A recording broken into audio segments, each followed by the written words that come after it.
Mesdames, Messieurs, bonsoir et bienvenue au journal. L'opération 100 000 charrues lancée par le président du Faso en 2011 se déroule normalement en dépit de quelques difficultés. C'est un bilan dressé par la Chambre des métiers et de l'artisanat du Burkina. Le projet de promotion de l'agriculture villageoise et l'usine d'aliments à bétail de Koubri sont d'intérêt ce matin d'une visite du ministre des Ressources animales et halieutiques. Le nouveau gouvernement malien au grand complet s'est réuni ce matin au palais de Koulouba et a reçu sa feuille de route des mains du président Ibeka. Mais tout d'abord, les deuxièmes journées parlementaires de l'ADF-RDA ont planché autour du thème rôle et responsabilité des décideurs, des acteurs politiques et sociaux dans la prévention des troubles et la cohésion sociale. Pour entretenir les participants de ce thème, le parti a choisi le professeur Albert Ouedraogo, ancien ministre et membre fondateur du TOCSE. Sa conférence a permis aux participants de mesurer le chemin qui reste à parcourir pour que le Burkina et les Burkinabés vivent dans la paix et la quiétude. Anna Lucie Kéré, reportage. De prime abord, le professeur Albert Ouedraogo a tout d'abord défini le rôle du leader. Puis, il s'est attardé sur ses qualités, à savoir l'humilité et l'intégrité qui devraient permettre d'éviter des conflits. Le conférencier poursuivra en soutenant que pour une paix durable, il faut une conscience citoyenne, car le jeu politique exclut la haine et la vengeance. Que ceux qui font la politique, qu'ils la fassent sans pour autant se considérer comme des ennemis ou des adversaires, parce que nous avons dit que les acteurs du monde politique sont tous des citoyens burkinabés, qu'ils adorent leur pays, qu'ils adorent le Burkina et qu'ils veulent que le Burkina réussisse. Le professeur Albert Ouedraogo s'est dit disposé à toujours donner sa vision d'une société démocratique où chacun a sa place. Sa maîtrise du thème des échanges et son approche, comme le reconnaîtront les nombreux intervenants, leur ont permis de mieux cerner les causes des troubles, leurs conséquences et les mécanismes efficaces de prévention des conflits sociaux. Il faut travailler justement à apaiser vraiment le climat social. Il faut travailler en tout cas à avoir la paix, une paix durable là. Et c'est rien que dans ça que nous pouvons construire notre pays, le Burkina Faso. À la suite des autres élus et de leurs militants, le président de l'ADF-RDA a également reconnu la qualité de l'exposé du membre fondateur du TOCSE. La principale leçon qu'il en tire, c'est que tout doit se régler dans l'écoute et le dialogue pour que le pays puisse gagner. Chacun a sa part de responsabilité dans la consolidation de la paix. Que nous soyons politiques ou apolitiques, que nous soyons de la société civile, que nous soyons un simple citoyen lambda, nous avons tous une autre contribution à apporter, que nous soyons de la majorité ou de l'opposition. Et il faudrait que nous mettions en avant l'intérêt national de notre pays. En attendant la poursuite de leurs réflexions sur la prévention des troubles et la consolidation de la cohésion nationale, les députés du groupe parlementaire ADF-RDA se sont séparés en se donnant rendez-vous à Orodara dans les Hauts-Bassins pour les prochaines journées parlementaires. Le mouvement Burkina pour le développement et le civisme a organisé en partenariat avec l'ONG Diaconia les universités des jeunes à Banfora. Jeunes leaders pour la promotion et la protection des droits fondamentaux est le thème qui a mobilisé pendant 4 jours les participants venus du Mali et du Burkina. Les jeunes ont pu se familiariser avec les politiques nationales de promotion des droits humains et du civisme, mais aussi les systèmes universels de protection des droits humains. Sanoua Christine Koulibaly. Venus des 13 régions du Burkina et du Mali, cette trentaine de jeunes a une semaine pour se familiariser avec les politiques nationales en matière de promotion des droits humains et du civisme, mais aussi les systèmes universels et régionaux à la matière. L'initiative est à mettre à l'actif du mouvement burkinabé pour le développement et le civisme, une organisation de la société civile qui a fait de l'autodiscipline, l'autoresponsabilisation et le patriotisme des domaines clés de son intervention. On se rend compte que de plus en plus, compte tenu des mutations, compte tenu de l'évolution des mentalités et puis aussi l'ouverture au monde, il y a beaucoup de violations ou des tentatives de violation des droits humains. Et au regard de la réponse que nous pouvons réellement apporter par rapport à ce constat-là, nous pensons qu'il faut outiller la jeunesse, et la former pour qu'elle puisse s'engager et qu'elle soit réellement pertinente. Jeune leader pour la promotion et la protection des droits fondamentaux, c'est le thème des présentes universités d'été soutenues par l'ONG Diaconia. Nous apprécions hautement l'initiative du MBDC d'initier donc des universités d'été citoyennes pour informer les jeunes, pour les former et pour susciter en eux le renforcement du sens de leur engagement, de leur responsabilité vis-à-vis des valeurs citoyennes, ainsi que des principes et du respect de l'état de droit. Ce qui se passe quotidiennement sur le plan social, sur le plan politique au niveau de notre pays, le Burkina Faso, on est en droit d'être satisfait de voir ces genres d'initiatives se multiplier. Sont attendus de ces universitaires une appropriation des politiques publiques nationales, propositions et un engagement à être des ambassadeurs des droits humains selon une feuille de route qu'ils auront adoptée au sortir des travaux. Le ministre des Mines et de l'Énergie s'est rendu à Komsiliga sur le chantier de la centrale d'électricité de cette commune rurale au port de Ouagadougou. Objectif, constater l'état d'avancement des travaux d'extension de cette centrale. Dénommé projet phase 3 de Komsiliga, cette extension répond au souci du gouvernement d'augmenter les capacités de production de la Sonabel afin de faire face à la demande de plus en plus croissante en matière d'électricité. Reportage Boumanebié Ramatouzida. Le ministre Salif Lamoussa Kaboré a pu s'imprégner de l'état d'avancement des travaux d'extension de la centrale d'électricité de Komsilga. Cette extension devra permettre à la centrale d'augmenter sa capacité de production. J'ai été impressionné par les travaux. Initialement, la centrale devait occuper, je crois, 7 hectares. Rendu aujourd'hui, nous sommes à 16 hectares et avec une capacité de production en mars 2014 qui sera de l'ordre de 90 MW avec un investissement qui tourne aussi autour de 90 milliards de francs CFA. Le chantier que vous venez de visiter, alors on attend donc pour Komsilga environ 36 MW en plus à fin février, début mars. Donc autant qu'ils vont venir accroître nos moyens pour pouvoir satisfaire la demande. Pour l'extension, 3 moteurs sont attendus. Les travaux devront s'achever avant février 2014. Il m'a été dit que les 3 moteurs arrivent au port de Tema dans 2 semaines. Et je pense raisonnablement que nous pourrons tenir le délai de février 2014 pour la mise en service donc de la phase 3 de Komsilga. J'ai rencontré l'entreprise GA Delmas en juillet dernier pour leur demander de faire des efforts pour livrer ce projet à bonne date. Des engagements ont été pris. Je crois qu'il y a une mission qui sera aujourd'hui à Ouagadougou pour, parler de l'avancement de ces travaux. Je crois, Inch'Allah, qu'on pourra raisonnablement tenir le délai. Ce projet d'extension répond au souci du gouvernement d'augmenter les capacités de production de la Sonabel afin de faire face à la forte demande d'électricité. L'augmentation de la production de la société ne s'arrête pas seulement à la centrale de Komsiliga. Les autres sources de production seront aussi renforcées. La Chambre des métiers et de l'artisanat du Burkina dresse le bilan de l'opération 100 000 charrues lancée par le président du Faso en 2011 pour doter les producteurs de moyens modernes de production. 3 ans après son lancement, la Chambre dégage un bilan positif de cette opération et profite de l'occasion pour situer l'opinion sur les difficultés rencontrées sur le terrain. Reportage C12 Jacques Lamissa Tarpaga. L'opération 100 000 charrues du président du Faso est en cours d'exécution. La Chambre des métiers de l'artisanat du Burkina fait le point à mi-parcours de ce programme à la presse. Et selon son président, pour une prévision de 59 622 charrues sur les 3 ans, sa structure a livré 56 432 charrues, soit un taux de réalisation de 95%. Pour l'opération à mi-parcours, je veux dire pour les années 2011, 2012, 2013, le bilan, malgré un certain nombre de difficultés qu'il y a, je peux dire qu'il est positif. Je peux dire que les artisans se sont engagés et restent toujours mobilisés. La question de la qualité du matériel n'a pas été occultée à cette rencontre. Le président de la Chambre des métiers a rassuré les hommes de médias sur la bonne qualité du matériel livré. Des cas de plainte, la Chambre des métiers n'en a pas connaissance. Le matériel qui est produit par les artisans, c'est un matériel de qualité.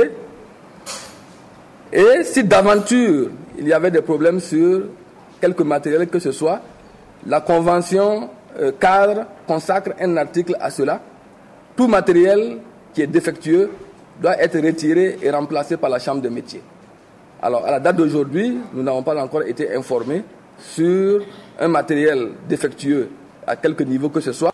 L'opération est toutefois confrontée à des difficultés administratives et financières. La Chambre des métiers souhaite qu'une solution soit trouvée afin de permettre un bon déroulement du reste de l'opération à la satisfaction des producteurs. Une quarantaine d'agents du ministère du Commerce, de l'Industrie et de l'Artisanat sont en formation à Ouagadougou. Durant 5 jours, ils auront à réfléchir avec les partenaires de la coopération germanique sur l'approche Links Value, une approche développée pour la promotion des valeurs ajoutées nécessaires pour améliorer les circuits de transformation. Reportage Evelyne Dabiré. La sécurité alimentaire et la conquête des marchés internationaux doivent passer par la maîtrise des chaînes de production et de transformation qualitative des produits agricoles. Cette conviction a poussé les responsables du ministère de l'Industrie, du Commerce et de l'Artisanat MICA à solliciter l'expertise de la coopération germano-burkinabé, GIZ. Le commerce est en amont et en aval de la production. En amont pour approvisionner en intra la production, en aval pour écouler la production. Mais encore faut-il savoir que tous ces éléments s'enchaînent pour que nous ayons véritablement de la valeur. C'est dans cet esprit que nous avons sollicité la GIZ, qui a une expertise en la matière, de voir comment elle peut aider le ministère à renforcer les capacités de son personnel. À travers le thème l'approche Links Value, c'est-à-dire promoteur de valeur ajoutée, le formateur aura à expliquer à la quarantaine de participants l'importance de l'exportation et de la transformation des produits agricoles. L'accès au marché ne se fait qu'avec une transformation, surtout pour le Burkina, des produits agricoles. Si on veut exporter, il faut avoir la bonne qualité, il faut avoir le plus possible transformé. Et la transformation en même temps donne des emplois ici pour le Burkina, hors de l'agriculture, ce qui donne les revenus aussi et du potentiel d'achat, ce qui donnerait des revenus pour les petits agriculteurs. Donc c'est intimement lié. On a dépassé le stade de uniquement regarder sur la production et l'autosuffisance alimentaire. Ça ne suffit pas. Les conditions cadres sont telles qu'il faut avoir des revenus pour les petits agriculteurs pour qu'ils puissent intensifier, pour que dans le futur, eux puissent nourrir le Burkina. Cette formation de 5 jours se fera en travaux de groupe sur les modules suivants. La sélection des chaînes de valeur à haut potentiel, la liste et la valeur économique des produits agricoles. Le ministre des Ressources animales et halieutiques a effectué ce matin une visite à Koubri, à une vingtaine de kilomètres au sud de Ouagadougou. Au centre de ses préoccupations, le projet de promotion de l'aviculture traditionnelle améliorée au profit des jeunes et des femmes. Le ministre et sa délégation ont aussi visité l'usine de fabrique d'aliments pour bétail. Actuellement au stade d'équipement, l'usine devrait permettre de résoudre le problème de l'alimentation qui entrave le développement de notre élevage. Oswald Gaëtan, Segda, Ramatouzida. Première étape de la visite du ministre Jérémy Ouedraogo, des poulaillers du programme aviculture traditionnelle améliorée. Un coq, 10 poules et tout le nécessaire d'élevage, c'est le kit qu'a reçu chacun des promoteurs. Ils doivent en faire une véritable source de revenus annuellement et tout comme eux, 10 jeunes et 10 femmes de chaque commune en sont bénéficiaires. Au regard de la pertinence de ce projet pour la lutte contre la pauvreté, nous aurions bien voulu faire plus que cela. Mais je pense que ce qui est réalisé va nous permettre d'atteindre, ou du moins de produire près de 12 à 15 millions de volailles d'ici, en tout cas les 3 à 5 ans à venir. Après la volaille, place au bétail avec 7 usines de fabrique d'aliments. Actuellement en phase de finition, elle devrait produire par an 100 000 tonnes d'aliments pour bétail. La matière première est déjà disponible. Il nous faut du maïs, il nous faut des sons de céréales comme le blé par exemple ou le maïs ou autre. Il nous faut de la graine de coton, il nous faut de la graine de soja. Mais ça ne permet pas de fabriquer des aliments qui sont complets et qui répondent aux besoins de nos animaux. C'est pour ça qu'on doit ajouter des vitamines par exemple. vitamine A, vitamine D, vitamine E, pour que les animaux puissent mieux produire. La principale contrainte de notre élevage, c'est l'alimentation du bétail. Nous voulons nous assurer qu'une fois que les techniciens vont déclarer l'usine achevée, nous n'aurons pas à l'interrompre pour quelque défaut que ce soit. C'est ce qui justifie le retard, mais nous sommes confiants. Et les projections aujourd'hui, c'est une finition, en tout cas en fin octobre, avec le démarrage d'une production qui va en tout cas assouvir les besoins de l'ensemble des éleveurs de notre pays. À terme, c'est un complexe industriel composé de sociétés de fabrique d'aliments pour bétail, d'une société de production de lait et d'une unité de médicaments vétérinaires qui sera implantée sur ce terrain de 20 hectares dans la commune de Koubri. 14 pays africains renforcent à Ouagadougou les capacités de leurs spécialistes en matière de surveillance participative des pêches artisanales. L'objectif est de pouvoir mettre en place des mécanismes de surveillance au niveau des pêcheries artisanales qui sont de plus en plus confrontées à la surexploitation et aux aléas climatiques. Yolande Lombo. 14 pays ACP de la zone ouest africaine prennent part à cet atelier de renforcement des capacités en matière de surveillance participative de la pêche artisanale. Les pêcheries artisanales étant confrontées à une surexploitation et aux aléas climatiques, ces différents acteurs vont pendant 5 jours s'approprier les outils de base indispensables à la mise en place d'une stratégie de surveillance participative en la matière. La pêcherie artisanale, donc, c'est l'ensemble donc, des acteurs, des petits producteurs dans le domaine de la pêche. On s'est rendu compte que pour ces pêcheries dites artisanales, il y a une pression démographique. Donc les gens n'arrivent plus donc, effectivement à contrôler donc, l'exploitation. Les ressources humaines ne permettent plus à nos institutions de pouvoir assurer efficacement donc, la surveillance de ces plans d'eau. C'est pour ça que nous avons pensé qu'il faut donc maintenant responsabiliser donc d'autres personnes que donc les seuls acteurs de l'administration. Il faut responsabiliser donc les pêcheurs pour qu'ils puissent eux-mêmes donc assurer donc la surveillance. C'est pour cela que donc à partir de Burkinabé nous avons des acteurs donc de la surveillance participative qui sont venus donc de l'intérieur pour pouvoir donc être le relais donc de ce qui sera dit auprès donc de leurs collègues pêcheurs. Lancé en 2009, le programme ACP Fiche 2 prend fin cette année. Et de ces partages d'expériences naîtront des propositions concrètes afin d'enrayer la diminution de la productivité des écosystèmes de production, la baisse des captures, mais aussi une perte des revenus et des aliments. 3 millions de personnes ont besoin d'être soutenues pour reconstruire durablement leur résilience après les mauvais chiffres de la campagne agricole 2011 et le déficit céréalier de cette année. Le gouvernement met en œuvre un plan de résilience et de soutien à travers des opérations de vente de céréales à prix social, des appuis pour la reconstitution du cheptel et pour la reconstruction durable de la résilience. Un débat vous sera proposé ce soir après le magazine des sports sur la RTB. En attendant, en voici un extrait. Ce qui est dans le plan, c'est pas seulement de l'aide alimentaire.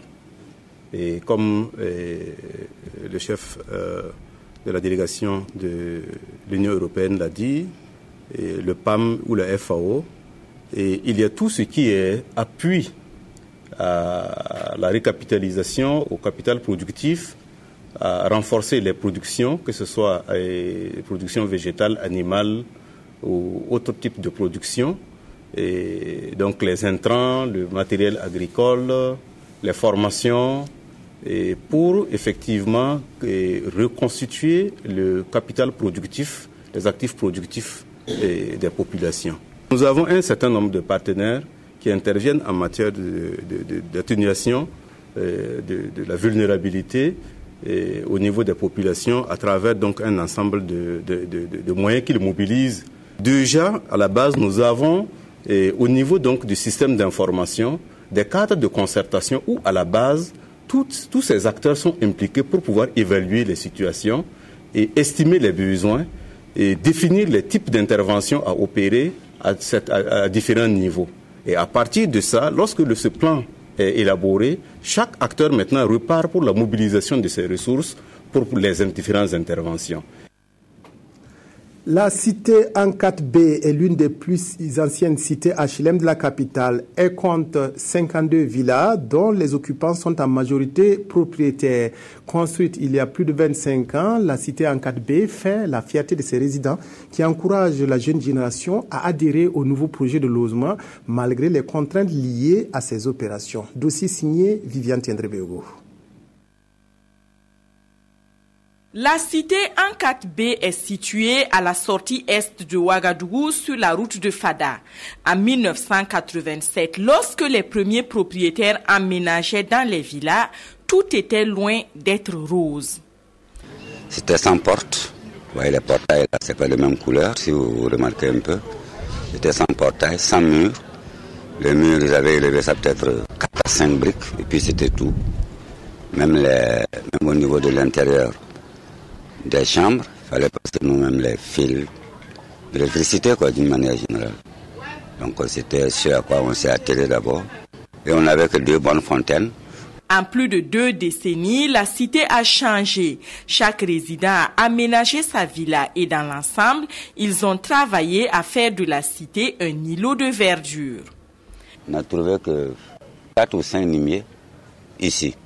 Et le reste de la verdure, c'est nous qui avons planté. Monsieur Drabo a même planté un baobab dont il est fier aujourd'hui. Il a été le premier président de l'amicale des résidents de la cité en 4B, une cité où cohabitent 52 familles de divers horizons qui ont tissé des liens entre eux. Je me sens bien à l'aise. J'ai eu la chance d'être le premier directeur de l'école. 15 000 francs de location, vente. Moi, c'est cadeau. C'est la Sonature qui a assuré la continuité de la gestion de la cité en 4B. Ici, tous les résidents sont désormais propriétaires de leurs villas, des villas qui leur ont coûté 3 600 000 francs CFA chacune à raison de 15 000 francs CFA par mois pendant 20 ans. La tutelle de la Sonature est donc finie, mais les résidents qui veulent améliorer leur cadre de vie ont soumis leurs préoccupations à la structure. Il n'y a pas eu de caniveau, donc il y a la boue partout. En saison pluvieuse, les riverains ont du mal à accéder dans leurs concessions. Ça fait que c'est en tout cas une préoccupation pour nous. L'autre difficulté majeure à laquelle les riverains font face, c'est l'occupation de leurs espaces. Ici, par exemple, les vendeurs de poulets et d'autres marchandises ont envahi ce qui était à l'origine le terrain de volley-ball. Mais si c'était à recommencer, le doyen M. Sorgo et les autres n'hésiteraient pas une seconde. Mieux, ils encouragent les jeunes à adhérer au nouveau projet de cité. Pour avoir un terrain, ce n'est pas facile. Même si vous avez le terrain, il faut les moyens pour construire. Donc si, en tant que jeunes fonctionnaires, s'ils peuvent prendre ces cités pour saigner, bon, c'est sûr que ça joue sur le salaire, mais néanmoins on saigne pour avoir un chez soi. Comme dit les mots, pas de bon coin. Les villas de la cité en 4B sont toutes extensibles, mais pour les constructions à niveau, la Sonature recommande de le faire sur de nouvelles fondations, les premières étant inadaptées. Nous ouvrons à présent la fenêtre de l'actualité internationale. Le nouveau gouvernement malien au grand complet a tenu aujourd'hui son tout premier conseil des ministres au palais de Koulouba. Le président Ibrahim Boubacar Keïta, entouré de 34 membres du gouvernement, a donné la feuille de route à cette équipe dont les priorités tournent autour de la réconciliation et l'amélioration des conditions de vie des populations. C'est tout pour cette édition. Merci de l'avoir suivi. Excellente soirée à toutes et à tous en compagnie de la RTB.